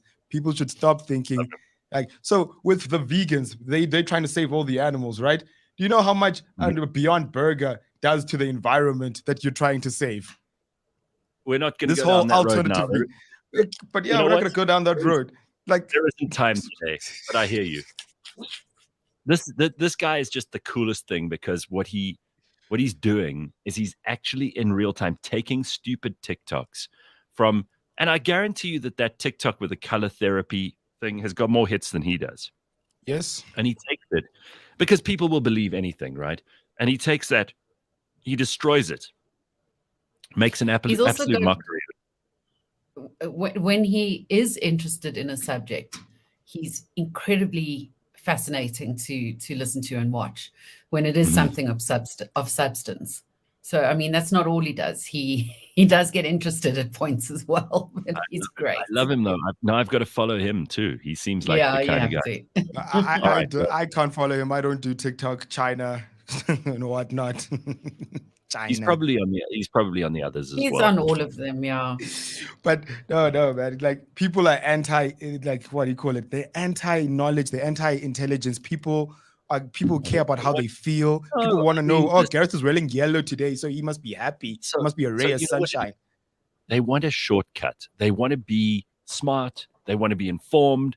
They want to know what's going on around them, but they don't want to actually do hard, heavy lifting. So they'd rather watch a TikTok video and then see someone wearing yellow and go, oh, well, that's a nice person. You know why? Because it's lazy. It's exactly what Dr. Hanan was talking about earlier. Exactly. It's the lazy, easy way of going about your life. You just have to do the very bare minimum because God forbid you should actually have to work for something. And by the way, anything that's worth anything is worth working for. So, speaking of working for things, it's great to welcome to the show someone called Alan Levy. He's a serial entrepreneur and a philanthropist, and he's now the CEO of an AI news company called News GPT. It was only a matter of time, right, Bakh'abantu, right, Leanne, until news became something that AI could do better than humans. I mean, I've met journalists. It wouldn't be difficult for AI to be better than journalists. Well, journalists are on Twitter now, so is journalism dead, isn't it? Yeah, well, we're going to find out all about this. And I want to just talk to him more generally about AI because this keeps coming up in every conversation I've had with anyone who regards themselves as being smart. Everything they talk about at the moment is AI. And most of them are not very smart, but they talk about it like they are. And they want to sound like they know what they're talking about. And thank God for them, it's not far off that AI will be doing their thinking for them too one day. And then they'll actually make some sense. But here it is. Let's talk about AI. Here's Alan. Hey, man, how are you? Hey, guys. Great to be here with you this morning. And awesome. Yeah, good. Nice. I appreciate it. Nice to see you too, dude. So Alan Levy is the CEO of News GPT. But let's just talk about AI from the start. Let's just talk about how AI news reporting works. How would artificial intelligence be able to do news better than, those journalists that we see on TV or that we read in the newspapers or that we see on Twitter, which is the place most of them hang out anyway?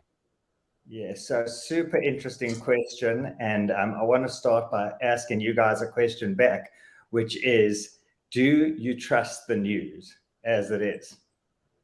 Well, not only do I not, but I know for a fact that in America, they just recently did a huge piece of research involving thousands and thousands and thousands of ordinary Americans.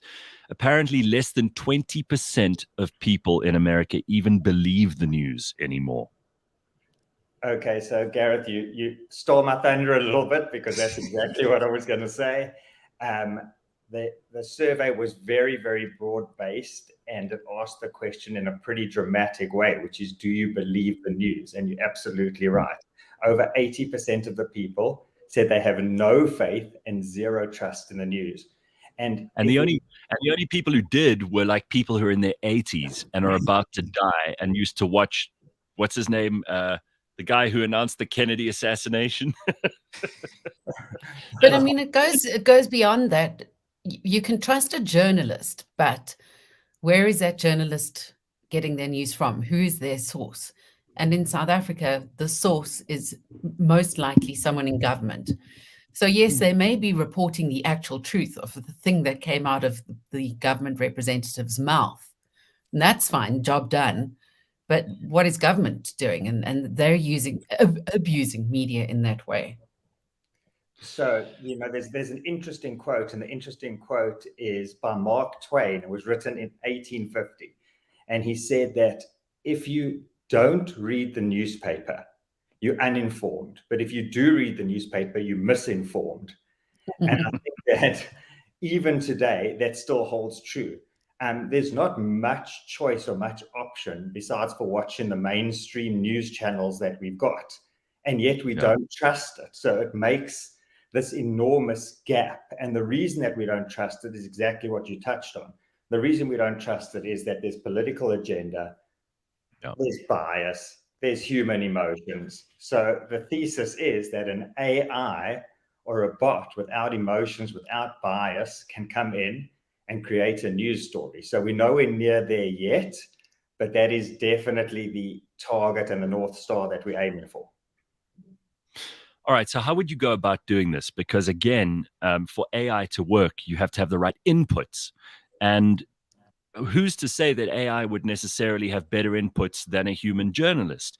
Maybe a human journalist would know, and there are some good ones. We all know who they are, because I think most of us tend to choose who we think we believe, and then we follow those people. These days you have to become your own curator of content. So, for example, you'll follow X person from the New York Times, and then you'll follow a person who has a very different political bent, and you'll hopefully get some kind of in-between thing which is more or less right. In South Africa, you would follow the traditional news, but then you'd also follow a couple of people on Twitter or on Instagram who you think are relatively honest, decent people who have a good worldview, and somewhere in between, you'll find what it is you're looking for. How can artificial intelligence put anything more objective than that together? Can I jump in there, Gareth, just to clear up this question? Because I also have a question, because artificial machine or machine learning is taught from information on the internet.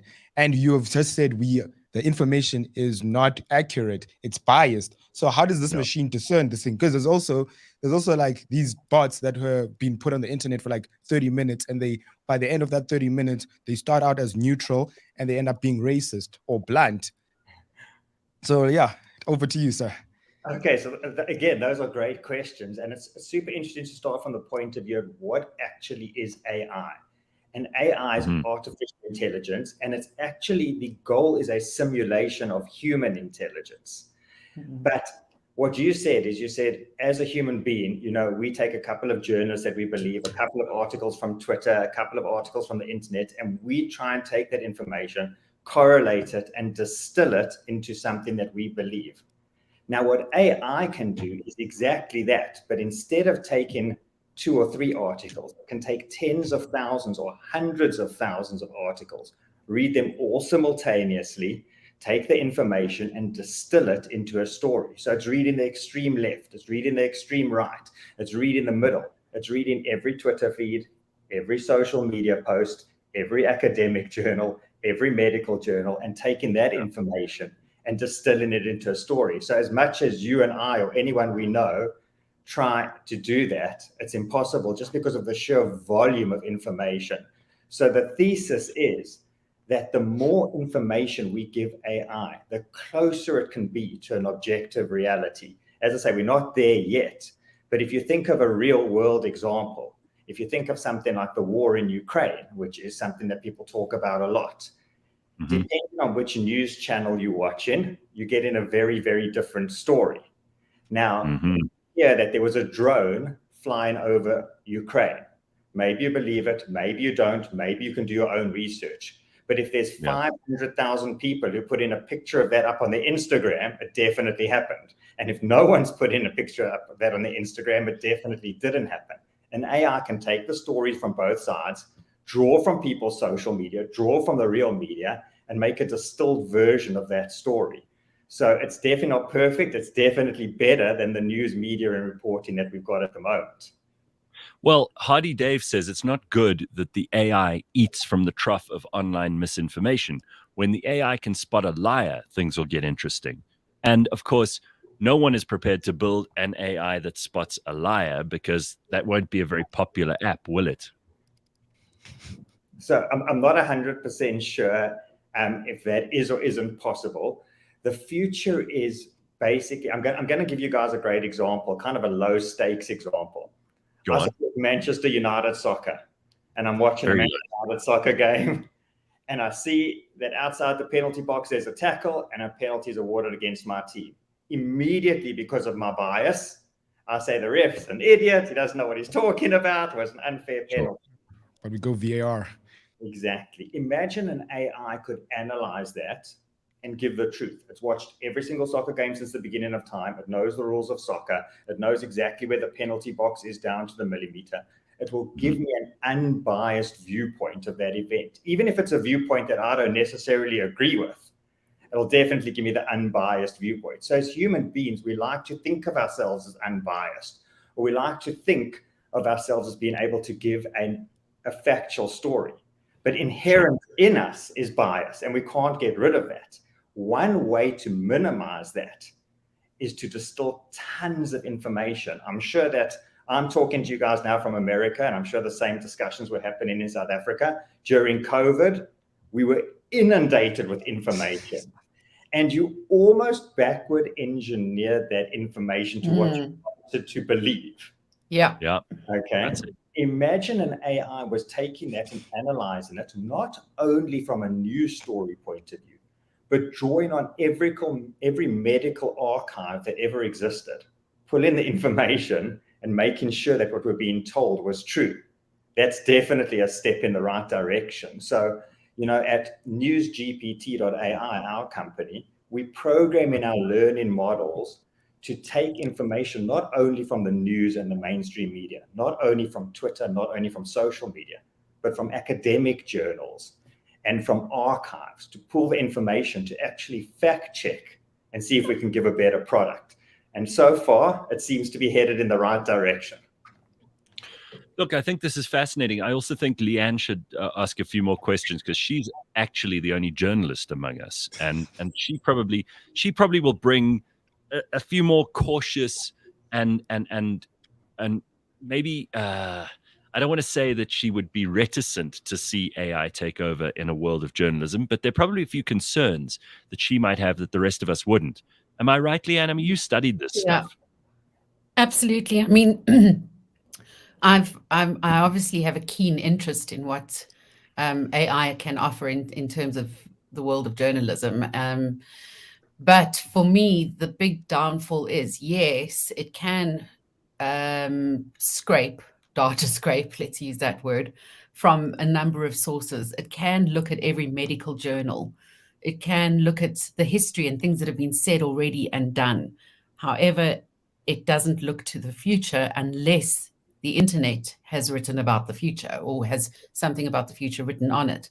Whereas a journalist can say, we need to question this person in connection with that and be an investigator. Whereas I think AI's limitations are highlighted there when it comes to investigating or looking at something further or finding a different angle. I suppose half of that is protecting my fellow journalists' jobs by saying that that's something that AI can't do. But would it even be possible? Something most of the journalists can't even do. A lot of them have been laid off in the last few years because they shit at their jobs. But let me just add to that, because I know you've got an answer for Leanne's question, Alan. But what about the fact that ChatGPT, for example, is taking off a database of the internet that's now already some years old? I mean, that's not going to be helpful for telling us about Russia and the Ukraine. In fact, if you type in pretty much anything with ChatGPT and ask it about what's happening in Russia and the Ukraine, it has no idea that they're at war at the moment. Okay, absolutely. So just addressing the question about the journalists first. I think that an interesting way to look at it is if you watch the movie Iron Man, you see that Iron Man is a human, and then he gets in that Iron Man suit and is defeating galaxies and, superhuman strength. Think of AI for journalists as that Iron Man suit. I don't think that journalists should think of AI as something that's coming to take their jobs. If you think about, if you bake in a cake, you've got the ingredients of the cake. That's the stories. That's the input. That's the journalists, the feet on the ground.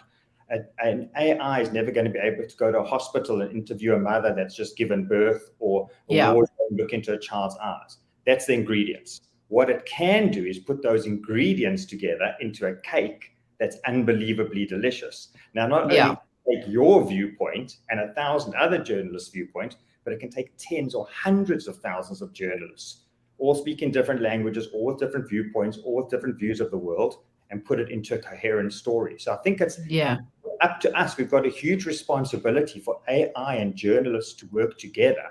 And just to your point of, AI can't predict the future, neither can journalists predict the future, but don't make the mistake of confusing artificial intelligence necessarily with search. So search is going to the library and looking at books.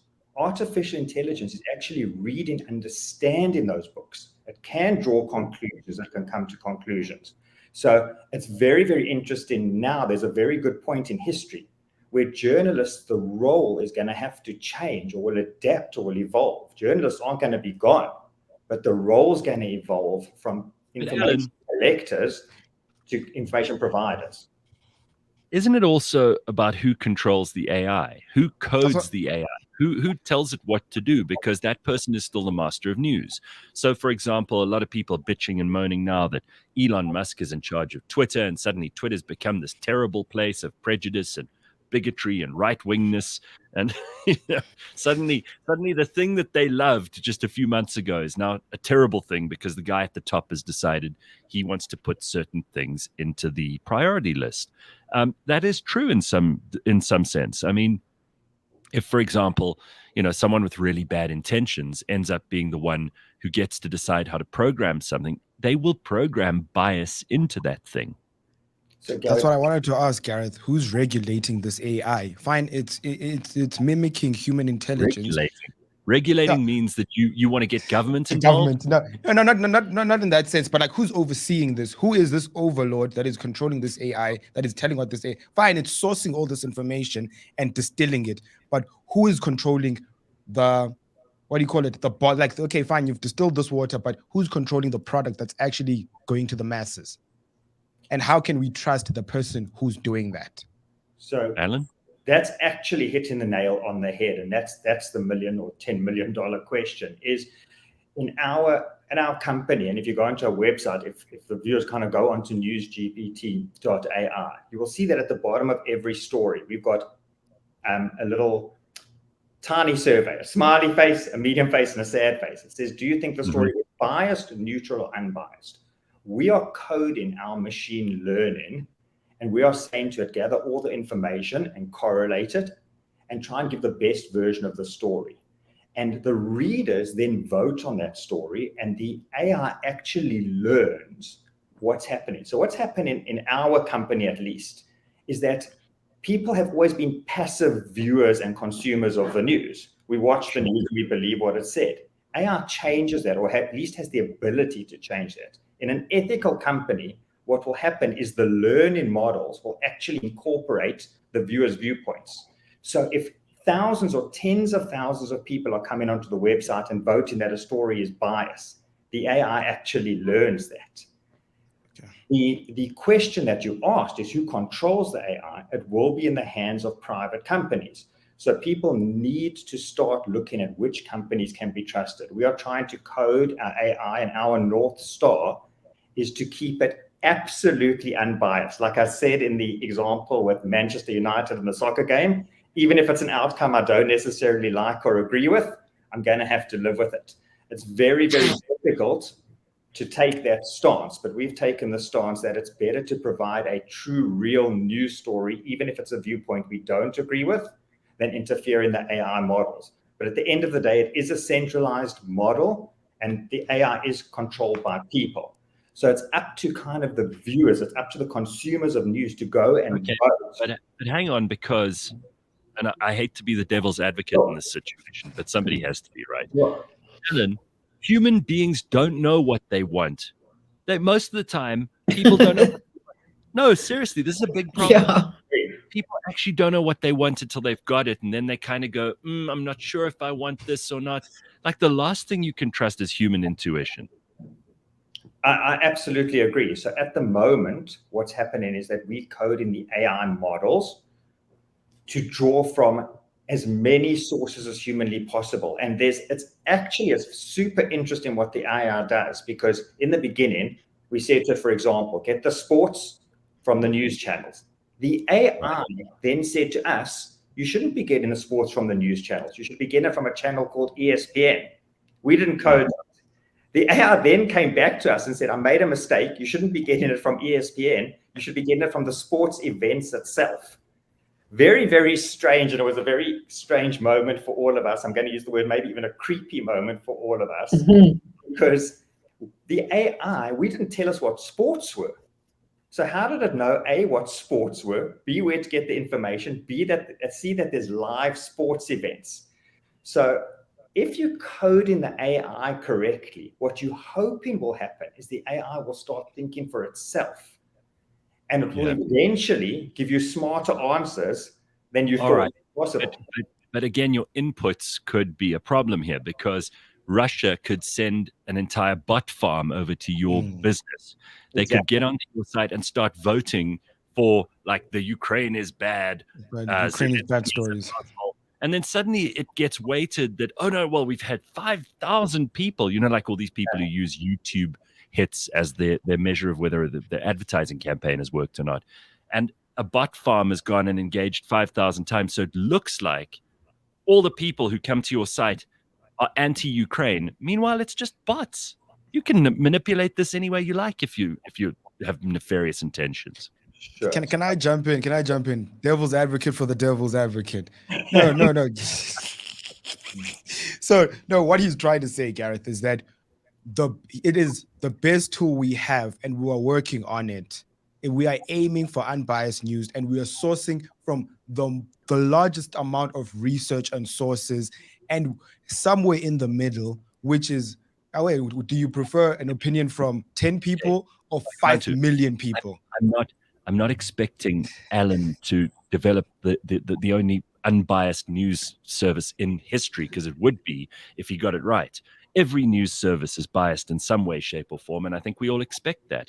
We're not unrealistic about this, but I'm saying these things can be manipulated, and the machine won't know the difference, because the machine responds to numbers. So the machine will go, okay, well, 5,000 people just told me that Man United are a shit football team, so we shouldn't even report about them anymore. I think the difference might be coming in where, and you do see these almost vulnerabilities every now and then with AI, where they'll come back to you and say, I need more information on that. And it would be refreshing to see that sort of feedback. So let's go back to the mother who's in hospital, who's had their child. It would be refreshing to see AI come back and say, you would benefit most from getting the opinion from the mother. And these are some interview questions you could ask her, which would lead you in the right direction. So keeping that educational level as well. Alan? I just want to challenge one thing and put one thing out there. So our North Star is really to become the first unbiased news in history. It might take 6 months, a year, 5 years, 10 years, but with AI, that's possible. And it's a difficult thesis to believe given the current state of news. But with enough information, you can get as close to a objective reality as is possible. And just in terms of your question about, 5,000 people come to the site or 10,000 people come to the site and put their opinions, think about this. There are over 2 billion people in the world with smartphones, and everyone is posting every single day, or a large percentage are posting every single day, pictures, information. The repository of information is enormous. To sway that information, it's not going to take 5 or 10,000 people. It's not a number of bots. Our AI, first of all, can definitely pick up and identify bots. It's not a difficult thing. And the second thing is that you would have to get such an enormous amount of the population saying something that's not true to actually tip the AI. Adding to that, like for example, this is a vaccine that if you get this vaccine, you won't be able to pass COVID on to anyone else. Like that kind of a big lie? Exactly like that kind of a big lie. They would have to hop over all the medical journals, all the medical evidence, anything that anyone puts online, any study that anyone puts online, any medical research, now all becomes part of the repository. So but Alan, the medical establishment did say like who? They said Dr. Fauci's right, and anyone who had a different opinion was shut down off of social media. They had no way to put their information onto the internet, and your AI would have read that as, well, there seems to be consensus about this.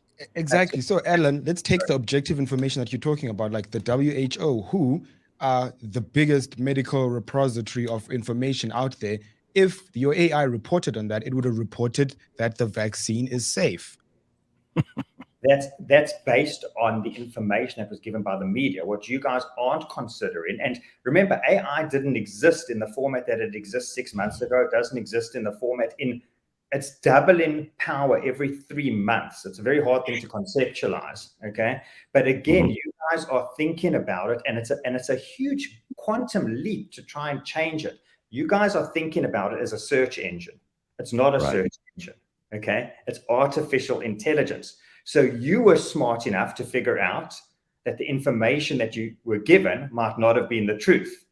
The AI is 100,000 or 100 million people exactly like you with neural networks like yours that are putting things together and coming to conclusions. It's saying, wait a minute, if we're being told that this is dangerous, but no one's dying from it, is it really dangerous? If we're being told that something affects you negatively, but the hospital records don't correlate, does it really affect you negatively? The same way as you find in those conclusions, the AI is finding the conclusions. So it's very interesting. As I say, it's a quantum leap in the way we think. Our responsibility is to change from kind of passive consumers of news to active participants. When you go onto our site, and you can try it, go onto newsgpt.ai, there's a comment section. Write in the comment section. AI literally learns from the comments. It puts that in its learning model and learns from it. I get the chills because I remember like the News 24 comments section, which was filled with such absolute. No. Let me ask a joke here, just Alan. I don't think if anything can be learned from the comments section. No, just as a joke, Mr. CEO, Mr. Alan, sir, when is the singularity? When is this North Star? When are we reaching this North Star? Yeah. So singularity is the point where it says that AI becomes smarter than humans. And when people, including myself, kind of picture it, we've all got the same picture in mind, which is the Terminator? Exactly, or the Matrix. I was watching a very interesting talk the other day. I wish this was my idea, but it wasn't. And it said the following. It said that human beings, when we think of kind of the singularity, it's AI taking over the world, using us as batteries or going to war with us. But people that or an intelligence that is way superior to us should be able to see that peace and utopia is probably a better solution than wiping us out.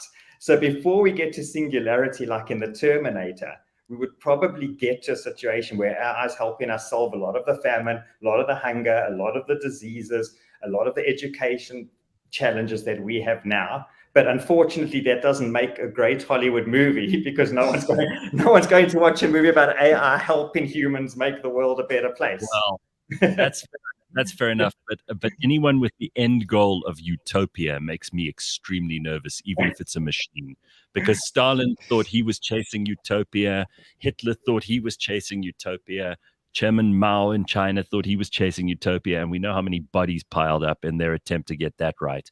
So if the machines, and this is where I just have to caution, and I'm joining a good crowd of people here, people who are suspicious of AI in some way, shape, or form. I'm not scared of it, but I'm suspicious of it. If the end goal is utopia, and you have to break a few eggs along the way to make the omelet, then machines will say, well, that's the most logical path to follow. And I don't know that that's always good for humanity. Just a caution. The way we're running out of time, Alan. Like, so what Gareth is talking about, it's so when with self-driving cars, I just want your opinion in this. With self-driving cars, so in a road where there's one granny crossing the street and 5 children, which one would the AI choose? Just as a joke, which one would the AI choose to prioritize? They're both gonna die, but which one does the AI choose? So that is called in philosophy, that is called the trolley problem. The trolley problem, exactly. Yeah. And humans have been trying to solve that for years. I can't comment on which one the AI would choose. I can say that, again, going back to the Iron Man suit analogy, we've been given this powerful technology. It's definitely not going to be only used for good things. It's definitely not going to be only used for bad things. But definitely it gives us the opportunity to reach for goals that we couldn't have reached for before. So all right. No. Someone capped it off really nicely here, Gareth. Like science, we should not fear science. We should not fear intelligence. It's the future. We should embrace it, and we should learn to control it as a and tool, understand it carefully. Use it as a tool, exactly. And I do want to caution that person's name is Total Sellout. So yeah, he's a sellout. Irony. Alan, did you buy this guy? Just give us an idea quickly of what your particular news service is and how we can start using that, because it sounds like something cool that a lot of people would want to try out. I appreciate that. So if you go to newsgpt.ai, you just enter your email address, everything's for free. You just go, and the best way to use it is to start reading the stories and to vote if you think it's biased or unbiased, which will help the AI learn. So I really appreciate you having me on the show. We're also going to be doing a segment in the future that the AI bot will start interviewing humans. So I'm officially challenging you all to be on the other side of the screen. But if your viewers or your listeners go to newsgpt.ai, read the stories, interact, give comments and feedback. That's how we learn, and that's how, much more importantly, the AI learns. And hopefully we can move towards using this for something very, very positive. Well, I'm pleased that you're doing this, and any number of voices that we can add to the pile, and any objective attempt, or even an attempt to be objective, is going to be appreciated. But thank you, Alan. Very nice to have you on the show, and all the best with your news, GPT.ai. Very cool. Thank you. Really appreciate it. Thank you, Alan. No problem. You see, we are paying attention to what's next, Bakh'abantu. We're trying to make sure, Leanne, that everything we take in is valuable and that adds some value. To go back to our conversation at 7:00 about protesting and having opinions and being, in Dr. Hanan's segment, being undisciplined and not being able to start something, all of that comes second to people's ability to discern what is true and what is not true. I suppose that's where we've got to begin. Full circle. Full circle. Isn't that what this show's all about? What a great it's about Monday. Full circles. What a great Monday. So don't sit there feeling sorry for yourself just because it's cold. Or you're on crutches. Or you have a new hip. New hip. Just throw a person into a fire and burn them for warmth. That's what you need to do this morning. Do what you got to do. Do what you got to Break a few eggs to make that omelet. And also like and subscribe. As one of my favorite people who we featured on the Burning Platform last week, Douglas Murray, often says, the best thing to ask a communist when they say, you got to break a few eggs to make the omelet, you say to them, where's the omelet? Because we're all getting potatoes. Yeah. All right. Listen, everybody, that's all your time for this Monday morning. Be warm, be safe, and we will see you tomorrow at 6 a.m. Be good.